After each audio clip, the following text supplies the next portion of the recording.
Hobes, is there a theme for you guys this week that you're rolling with leading into your game? No more than any other week in regards to playing another top-end opponent. We need to bring our energy and our effort, continue to work on our systems and structures. So, not really. I think the exciting thing for us is being able to go down to Tassie and play. I mean, it's been 18 months since we've been down there. Ticket sales have been going really well in the last 24 hours. So we strongly encourage our fans down there to get to the game. But there's nothing outside of the ordinary for us this week, apart from playing a top line team down in Tassie. And how have the people of Hobart and Tasmania embraced you guys, given it's been so long since they've seen footy down there? Yeah, well, I had a quick chat to a couple of guys yesterday, one from the Mercury, but yeah, I'm sure our fans will be. It's a pity we can't stay a bit longer. That was sort of always the plan, particularly through pre-season. We were hoping to get down there earlier in the year, but I guess we're just hoping that our fans have got the capacity to turn up, get to the game, purchase a ticket. Memberships are really important to every club, so our market down there, and particularly with Spirit of Tas as one of our majors, is crucially important for us to get great support down there. Trent Dumont got through the VFL unscathed, which is great news. Any kind of timeline as to how many games you'd like him to play in the VFL before you consider him for AFL selection? Not really. We'll need to see how Trent's pulled up at the moment. I mean, it's been fairly well publicised about our injuries, but it's great to see Trent, get himself back on the paddock last night. We just sort of managed his load a little bit yesterday. We'll see how he pulls up. I think what we have to be careful of is that, certainly internally, all the metrics will tell us that the game has shifted at the AFL level. So the demand's higher, rotations are down, manning the mark, which has been, spoken about a lot. So we have to be really careful that guys have got really good loads when they're ready to put their hand up for selection at AFL. So, but great to see Trent, back out there. It was an injury that's been niggling away since before Christmas, so we've been finally able to get on top of it, and yeah, great to have him out there. And Charlie Lazaro rested last week. Will he be back in this week, do you think, or does he need to run the VFL? No, we think that Hawley and Charlie will certainly be in the selection framework again this week. We've got main training this morning, then we'll have selection this afternoon. So we held 24 over yesterday.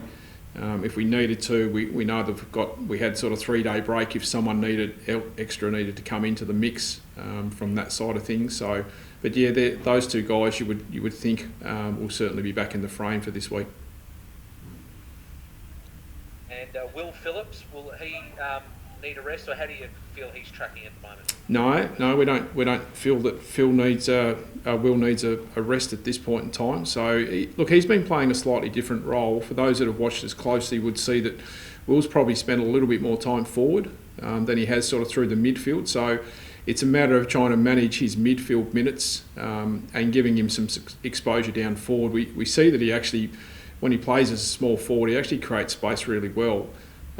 So for us, it's not about his, and I think our fans need to be careful. They don't get too caught into his numbers of possessions. That's not what we're asking our young crew to do when they go out on the field, is to get a whole bunch of numbers, because that's not how they play their best footy, or we're going to educate and grow them as players. It's all about the process.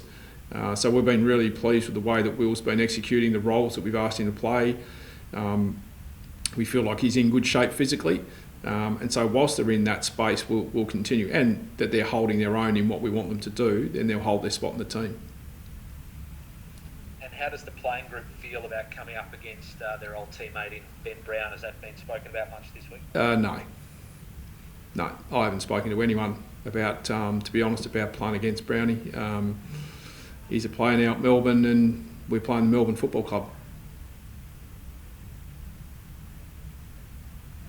David, you mentioned after the game last week it was a steep learning curve for you young midfielders against the big bodies of Mundy and Fife.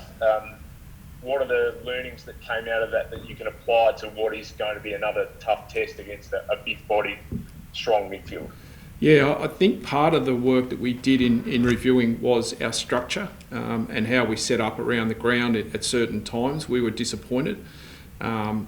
It's difficult at times trying to maintain, our bigger bodies against their bigger bodies all the time through different parts of rotation. And we have a need to move Powell, Phillips, Lazaro if he's back in the team, Taron Thomas. We need to give those guys some exposure. So I guess in the sense it's trying to not, where you can, allow those three guys or three of those smaller body guys against the bigger bodies. But look, at the end of the day, it's a competitive game. So we have to have our guys willing to step in there. But part of the issue that we felt last week, we came away disappointed with, was the way that we set up our structure of our stoppages. And so we've done a lot of work around that this week. And you touched on effort in the first answer, I think, and also your effort in the third term last week. The D's are hot, a hot team. They put a lot of pressure on the ball. Are you setting your guys a challenge to really try and match their intensity? Yeah, we have, and we've done that every week. If you look at our efforts against some of the the groups at the top end, whilst they haven't been sustainable, which is something that we're really working on hard, that's an understanding of what that mentality looks like. There's no doubt that you need to be at the top of your mark when you're playing the group that's at the top. So that is a challenge for us, is to bring that energy, bring that intensity, from the get-go. Melbourne, great clearance team, contested possession. Their defence has really improved. So yeah, we need to be on our mettle, no doubt about that.